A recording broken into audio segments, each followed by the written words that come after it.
Ok, donc première pièce, la pièce 010102, ça se trouve être notre bloc moteur.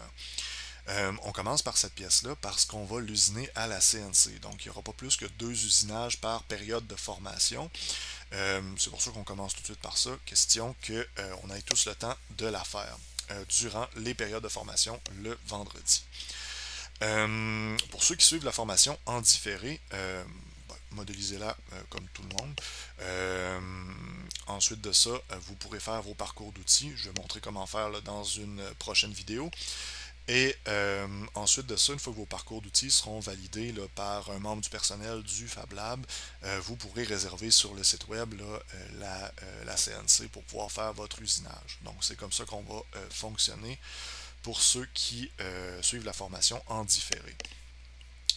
Donc, cette première pièce-là, l'usine à la CNC dans du merisier. Je ne vais pas vous montrer l'entièreté de la modélisation, je vais juste montrer un peu ma stratégie d'usinage. D'usinage, pardon, de modélisation. Question que vous ayez une idée là, de comment j'ai fait. Est-ce que c'est la manière la plus optimale de procéder? Peut-être pas. Il y a probablement là, quelque chose là, de mieux en termes de façon de procéder. Si vous avez envie de prendre un autre chemin à partir des mises en plan qu'on va rendre disponibles, là, qui se trouve d'ailleurs dans la description là, de cette vidéo-là, n'hésitez pas. Tous les chemins sont bons. L'important, c'est que vous ayez la même forme au final. Donc, comment on procède, ou en fait, comment j'ai procédé? Je vais revenir au tout début de ma modélisation. Je vais activer l'origine. Donc, on voit mes 3 plans. Donc, première étape, j'ai fait une esquisse. Je vais afficher la cote de mon esquisse. Donc, je clique droit ici et je clique sur afficher la cote. Donc, ça me permet de voir finalement les cotations là, de l'esquisse. Donc, vous remarquerez que je n'ai pas modélisé ce côté-ci de la pièce. J'ai simplement fait celui-là ici. L'idée, c'est que j'ai un axe de symétrie, aussi bien en bénéficier et me sauver un petit peu de temps de modélisation en faisant tout simplement un miroir. Donc, j'ai extrudé la première moitié de ma pièce. Ensuite de ça, j'ai fait un miroir et j'ai joint les 2 pièces ensemble. Donc là, j'ai une première face. Ensuite de ça, je suis venu projeter un plan. Je vais l'afficher. Si je vais modifier la fonction, vous remarquerez que ce plan-là a la cote qui se trouve être la cote externe de notre bloc moteur.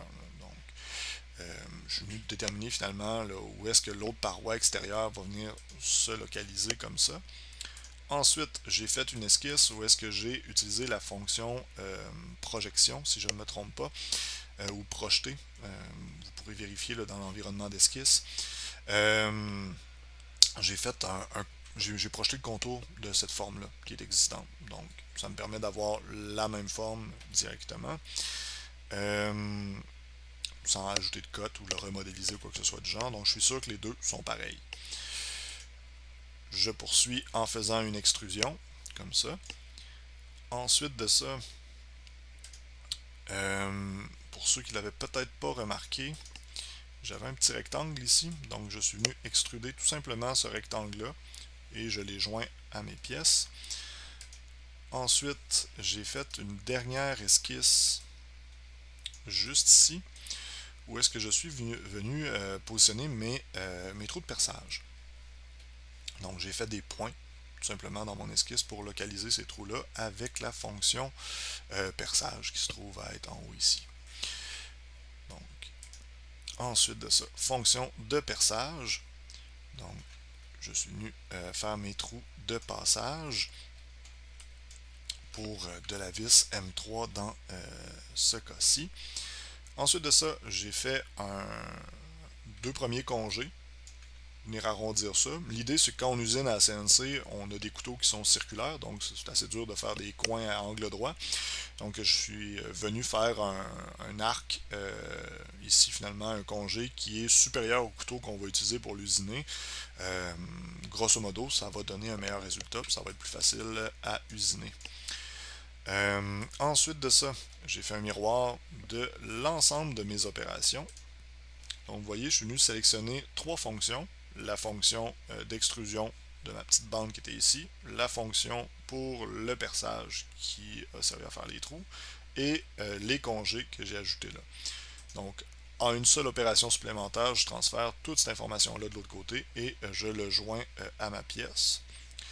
Et finalement, je suis venu faire des congés.